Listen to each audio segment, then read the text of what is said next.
Disclaimer: this story contains mature themes intended for adult viewers. Viewer discretion is advised. The night felt heavier than it should have, like the air itself knew a boundary was about to be crossed. I remember the sound first, the ticking engine cooling after a long drive, the distant hum of highway lights, and the silence between my husband and me that had grown louder than any argument. We stood beside the car, strangers wearing wedding rings, carrying years of love that somehow no longer knew how to breathe. There was a time when he looked at me like I was fire, unpredictable, alive, impossible to ignore. Somewhere between shared bills, routine mornings, and promises made too safely, that fire softened into comfort. Comfort became distance. And distance became hunger. Not just for touch, but for recognition. For the version of myself that once felt fearless. When the other man appeared, he wasn't a fantasy or a replacement.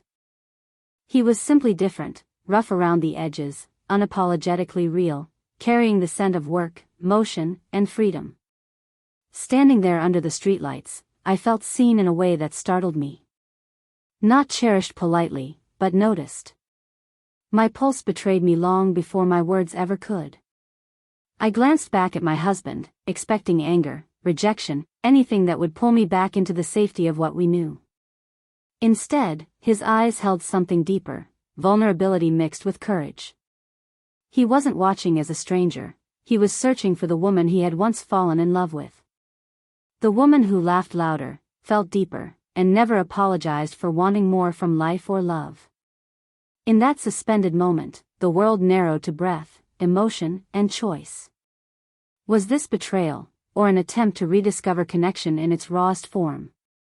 The lines between loyalty, desire, and truth blurred until none of us fully understood where one ended and the other began. And as I looked into my husband's eyes, waiting for judgment, forgiveness, or retreat, he spoke quietly, almost tenderly, words that changed everything between us. What happens when love stops being safe and starts being honest? The words lingered between us long after they were spoken, settling into the quiet like dust caught in a beam of light. No one moved at first. The night stretched wide and patient, waiting for one of us to decide what came next.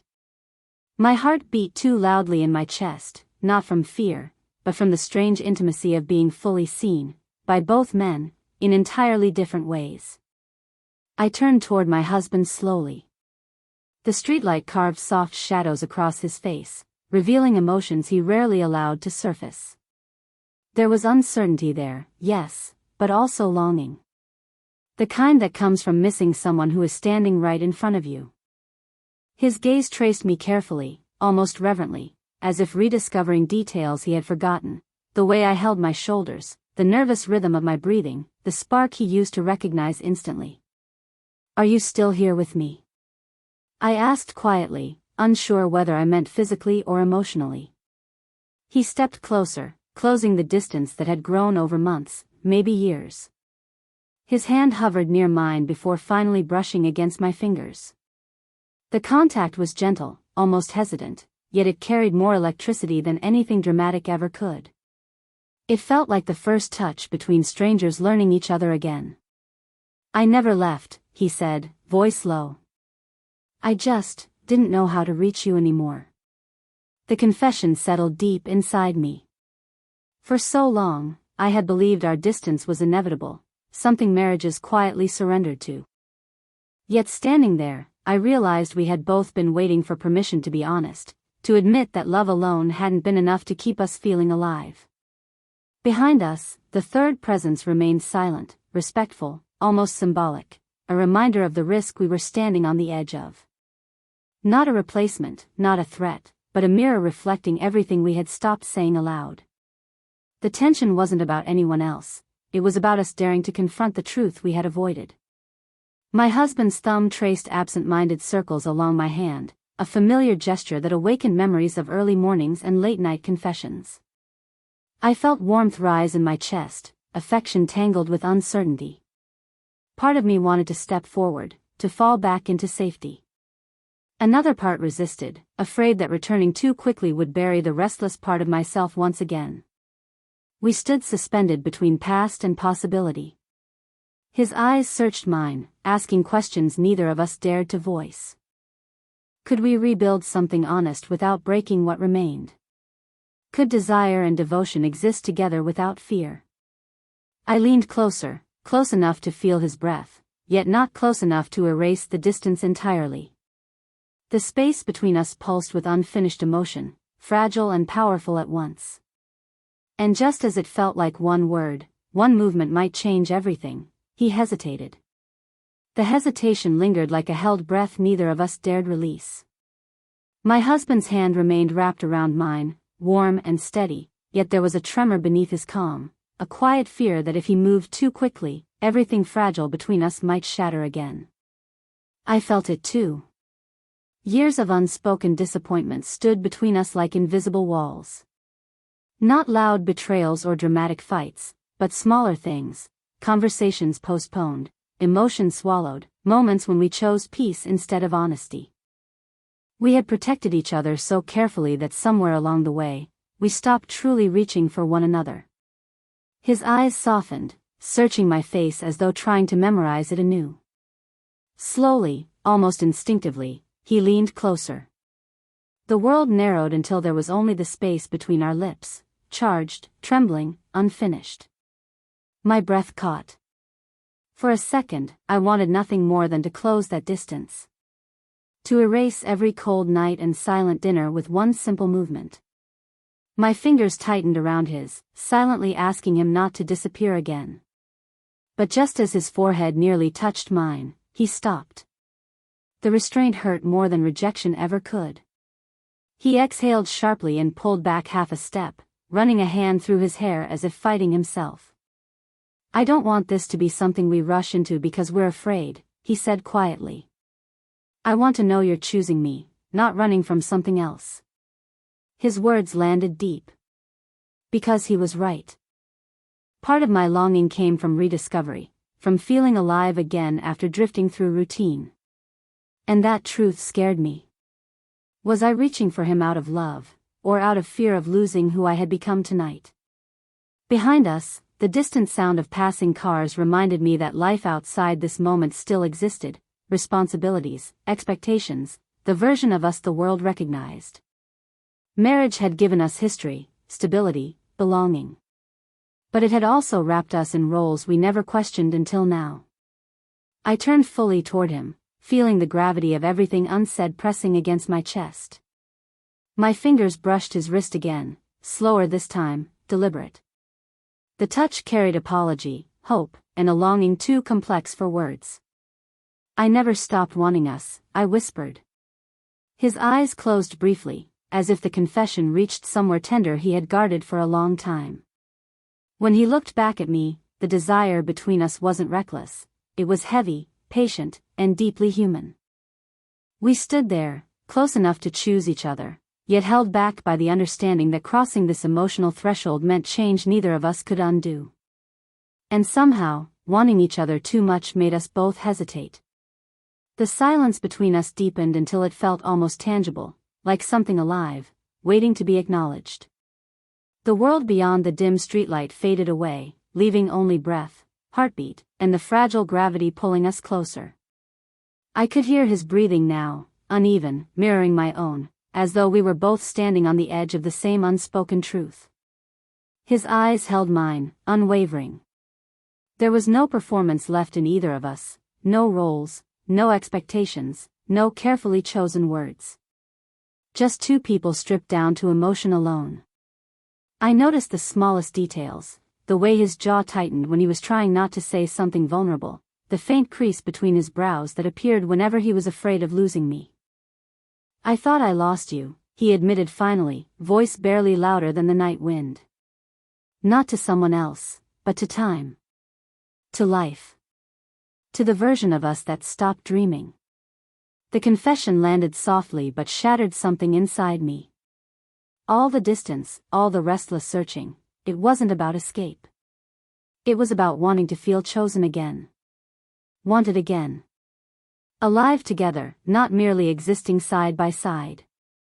I stepped closer without thinking. The movement was instinctive, drawn by something deeper than reason. Our shoulders brushed, and the contact sent warmth racing through me, familiar yet startling, like touching a memory that never truly faded. His hand rose slowly, hesitating halfway as if asking permission without words. When his fingers finally reached my cheek, the touch was almost impossibly gentle. Not possessive. Not urgent. Just present. His thumb traced a small arc beneath my eye, and suddenly every guarded emotion I had carried felt exposed. For a moment, neither of us spoke. The air thickened with everything we weren't saying: forgiveness, regret, desire, hope. I felt the pull toward him grow stronger, an invisible current urging us closer. My lips parted slightly as if answering a question neither of us had asked aloud. He leaned in. Not enough to close the distance. Just enough that I could feel the warmth of his breath, the quiet tremble of restraint. The space between us burned with possibility, charged with years of love waiting to be rediscovered. "I still want you," he whispered, the words fragile and honest. My eyes closed briefly, overwhelmed by the intensity of simply being wanted, not out of habit, but choice. Our foreheads nearly touched, suspended in a moment that felt infinite. One more inch would change everything. One more heartbeat would erase the walls we had built. And just before that final boundary disappeared, the world seemed to pause. The first drop of rain fell so softly I almost missed it. Then another followed, and another, until the night wrapped itself in a quiet storm, turning the streetlights into glowing halos of gold. The world felt hidden from everything else, as if time itself had stepped back to give us space to finally stop resisting what had always lived between us. We didn't move at first. We simply stood there, breathing the same air, letting the rain cool our skin while something warmer awakened beneath it. My husband's hand still rested against my cheek, steady now, no longer hesitant. The uncertainty that once filled his eyes had melted into something deeper: acceptance, surrender, and an aching tenderness. "I'm tired of being careful with you," he whispered, not harshly, but honestly. "I want us to feel real again." The words settled into my chest like warmth spreading through cold hands. For so long, we had protected each other from discomfort, from conflict, from vulnerability, never realizing that safety had quietly stolen our passion. Now, standing beneath the rain, there was nothing left to hide behind. I stepped closer until there was no distance left between us. His breath met mine, slow and trembling. The moment stretched endlessly before finally collapsing into something inevitable. When our foreheads touched, it felt like coming home after wandering too far for too long. My hands found his shoulders, familiar yet newly discovered, and I felt his arms wrap around me, not possessive, not desperate, but grounding. The rain soaked through our clothes, cool against skin that felt suddenly alive with sensation. Every small movement carried meaning. Every breath felt shared. Her breath melted into his. We didn't rush. There was no urgency, only recognition. The years between us softened as if dissolving into the rain itself. His laughter, quiet, almost disbelieving, brushed against my ear, and I realized we weren't reclaiming something lost. We were creating something new from everything we had survived together. Our bodies spoke the words we couldn't say. A slow sway replaced hesitation, instinct guiding us closer. Fingers intertwined, shoulders leaned together, hearts aligning in a rhythm older than doubt. The world beyond us faded, no expectations, no past disappointments, only presence. I felt seen, chosen, wanted, not as the person I used to be, but as the woman I had become. And in his embrace, I sensed the same realization within him: love wasn't fading, it had been waiting for courage. The rain softened into a whisper.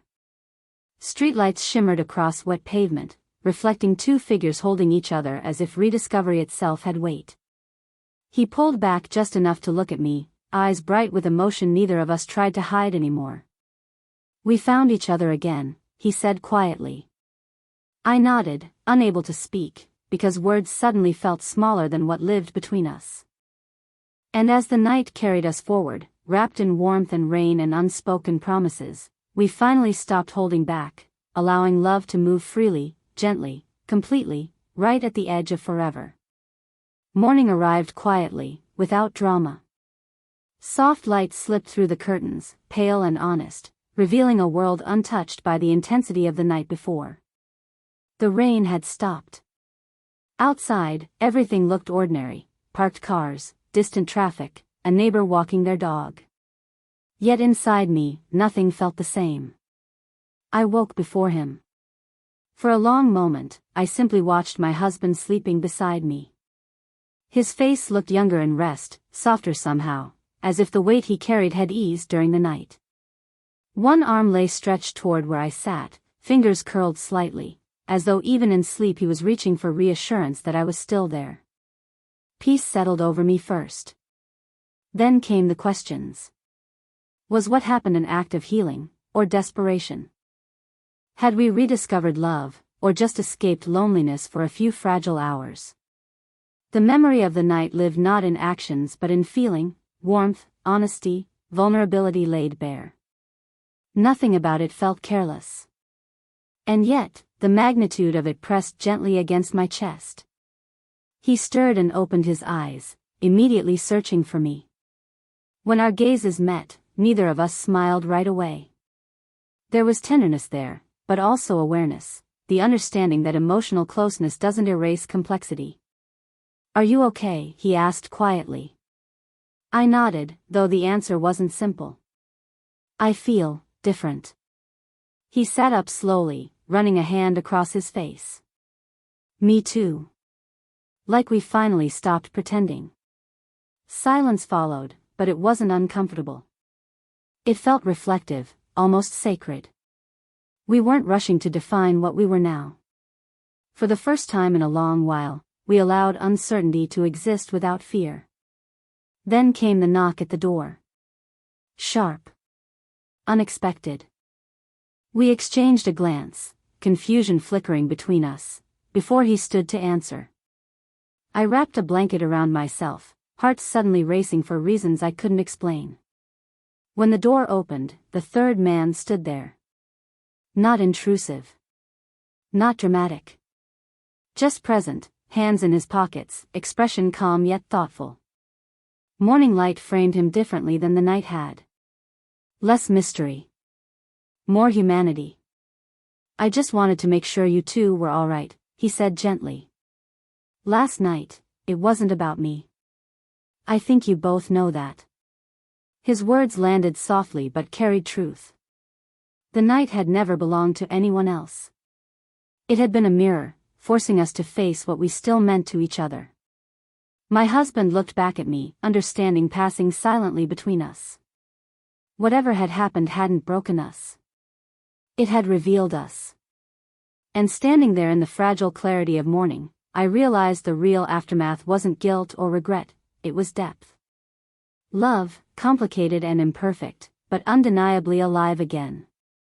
The house felt different that evening, quieter, softer, as if the walls themselves had exhaled after holding too many unsaid things for too long. Nothing dramatic had changed on the surface. The same furniture stood in place, the same photographs lined the shelves, the same familiar scent of home lingered in the air. Yet beneath it all, something fundamental had shifted. We moved around each other gently, aware of every glance, every shared silence. There was no need to replay the night or explain it away. What happened had already done its work. It had peeled back layers we didn't know we were hiding behind. He found me by the window just before sunset, golden light falling across the room. For a moment, neither of us spoke. We simply stood together, watching the sky fade into warm shades of amber and rose. "I was afraid we were becoming memories while still living together," he admitted quietly. His honesty didn't hurt anymore. It felt like truth finally allowed into the open. I turned toward him, studying the man I had promised forever to, not the version shaped by routine, but the one standing here now, vulnerable, brave enough to face love without certainty. The distance that once existed between us had softened into something deeper than passion alone. Understanding. We didn't need grand gestures. No dramatic declarations. Just presence. His hand reached for mine, fingers intertwining naturally, as if relearning a language we once spoke fluently. When he leaned forward and rested his lips gently against my forehead, the gesture carried more meaning than any desperate attempt to hold on. It wasn't about possession or fear anymore. It was choice. We were choosing each other again, not out of obligation, but awareness. We had seen the edges of losing ourselves and returned with clearer hearts. Outside, evening settled peacefully. Life would continue with its ordinary challenges, but now there was honesty between us, space to grow, to change, to feel alive together rather than merely safe. The memory of that night didn't fade. It lingered like perfume in the air, not a secret, not a mistake, but a turning point. A moment when love stopped being quiet survival and became something awake again. He smiled softly, brushing his thumb across my hand. "We're still us," he said. And for the first time in a long while, I believed it. Not the same as before. Better.